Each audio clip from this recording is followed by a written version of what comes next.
Mix by Chhotu Sargam.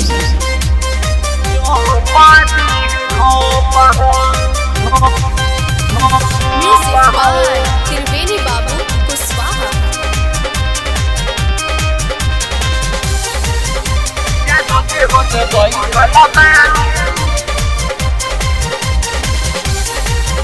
Professional recording studio Sikatiya बाजार।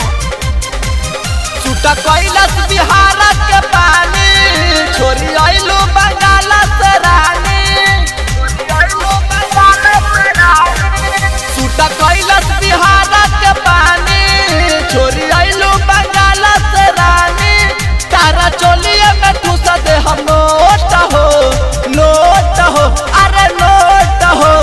रानी हो रानी यादो जी हो दे बैठल पानी लहंगे में घोपती चोप हो।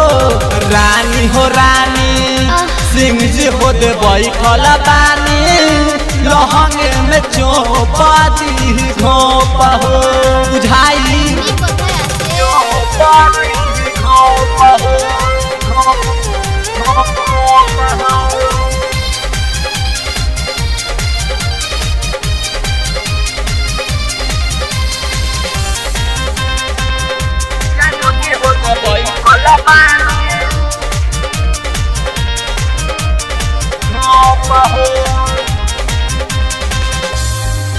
गोरी लेला ना मारी तू उठावा टंगरी काहे करता रुए तना चोना। सुना सुना गोरी तहार गहिर बा ढोरी पैसा मुँह में लेला ना सोना। गोरी लेला ना मारी तू उठावा टंगरी काहे करता रुए तना चोना। सुना सुना गोरी तहार गहिर बा डोरी पैसा मुँह में लेला ना सोना। आज करी पूरा बरियारी पेनल खोला दिहता हर सारी। आज करी पूरा बरियारी पेनल खोला दिहता हर सारी। आ काहे चुवेला पानी ठोपे ठोप हो अरे ठोप हो। रानी हो रानी यादो जी हो दे बैठल बानी लहंगे में घोपती चोप हो। रानी हो रानी सिंह जी हो दे बैठल बानी लहंगे में चोपती घोप हो। बुझाई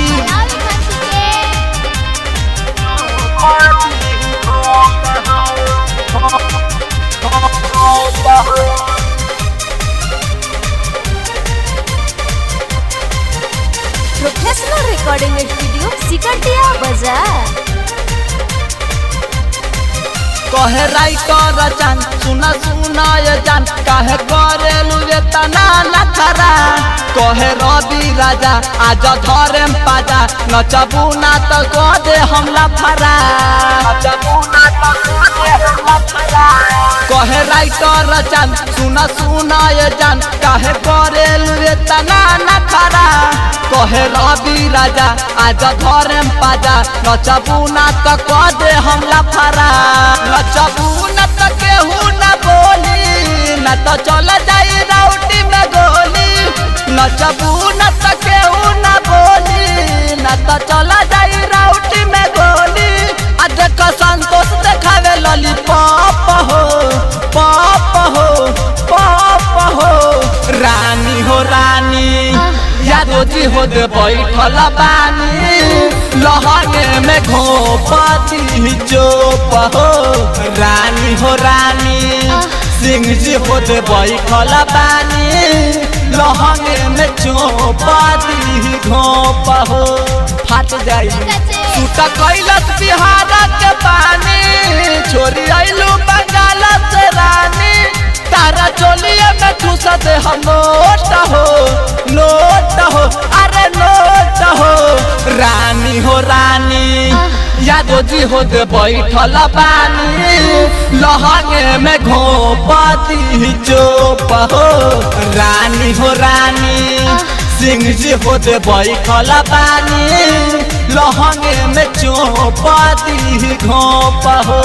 बुझाई प्रोफेशनल रिकॉर्डिंग स्टूडियो सिकटिया बाजार।